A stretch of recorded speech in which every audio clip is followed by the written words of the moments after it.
দেখে খুব কষ্ট হচ্ছে। জানি না মানুষরা কেন এরকম ভাবে সমস্ত গাছ কেটে দিচ্ছে, কেন আমি জানি না। জানার চেষ্টা করছি অনেক, কিন্তু তবুও জানতে পারছি না। আরে মানুষরা খালি চোখে বুঝতে পারে না, দেখতে পারে না। মানুষরা তো শুধু নিজেদের আরামটা খোঁজে। কি সুন্দর বড় বড় ফ্ল্যাটে থাকবে, কি সুন্দর ভালো ভালো জায়গায় থাকবে, এসির ভেতরে বসে থাকবে, ঘুমোবে, আরাম করবে। এটাই তো মানুষের ধর্ম। মানুষ তো আসল ধর্মটা ভুলেই গেছে, তাই জন্য তো সব গাছ কেটে দিচ্ছে। আমরা এই জায়গায় আরেকবারও এসেছিলাম, এখানে কত গাছ ছিল, তাই না বলো? এখন দেখো সব গাছ কেটে দিয়ে কেমন একটা ফাঁকা ফাঁকা করে দিয়েছে। কি হবে মানুষের, সে মানুষই জানে। এখানে ভগবান কি করবে যদি মানুষ নিজেদের কথাটাই ভুলে গিয়ে সমস্ত গাছ কেটে দিয়ে থাকে?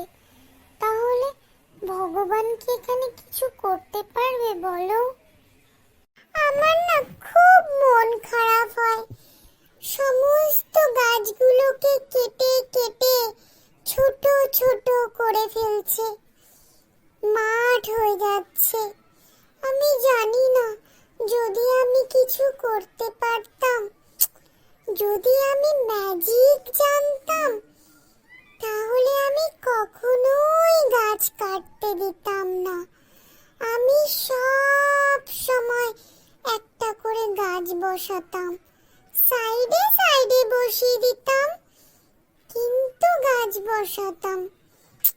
আমার কাছে তো কোনো ম্যাজিকই নেই। হায় কপাল, আমি যে কি করব? শুধুই মনে মনে কষ্ট পাই। আর কি করব?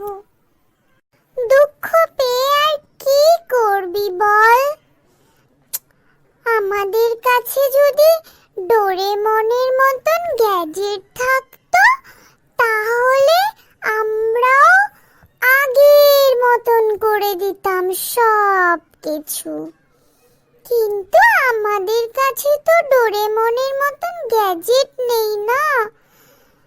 আমি কালকে দেখছিলাম একটা ছোট্ট বাচ্চা, ওদের বাড়িতে জানিস পাখাও নেই, তো ওরা গাছের তলাতেই বসে হাওয়া ঠাওয়া খায়। কিন্তু এখন তো গাছ নেই, তাই ওই বাচ্চাটা ঘুমোচ্ছিল আর ওর মা হাত পাখা দিয়ে হাওয়া করছিল। কেমন না সবাই, কেউ খুব আরামে থাকে, কেউ কত কষ্টে থাকে। কেন এরকম হয় বলতো? গাছদেরও তো কত কষ্ট হয় বল।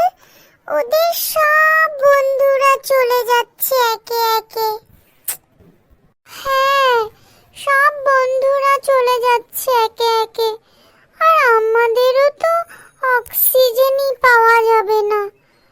তখন সব মানুষরা কিভাবে অক্সিজেন নেবে? চল আমরা দুজনে মিলে সবাইকে বলি, বড়দেরকে, যে কেউ যেন গাছ না কাটে। হ্যাঁ, আর যদি গাছ কাটে তাহলে আমার একটা করে গাছ যেন বসিয়ে দেয়। হে বড় বড় মানুষরা, তোমরা কেউ গাছ কাটবে না, কেউ গাছ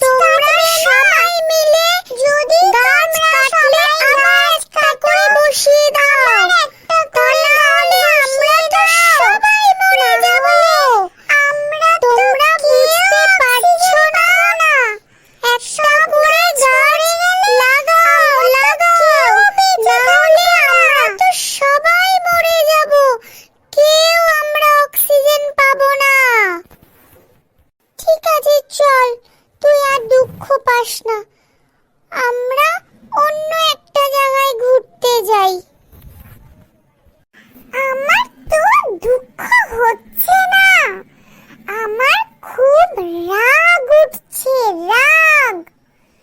আমি কিছু করতে পারছি না।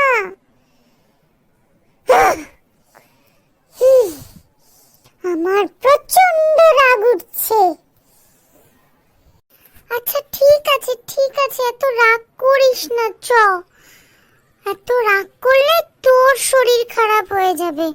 চ চ।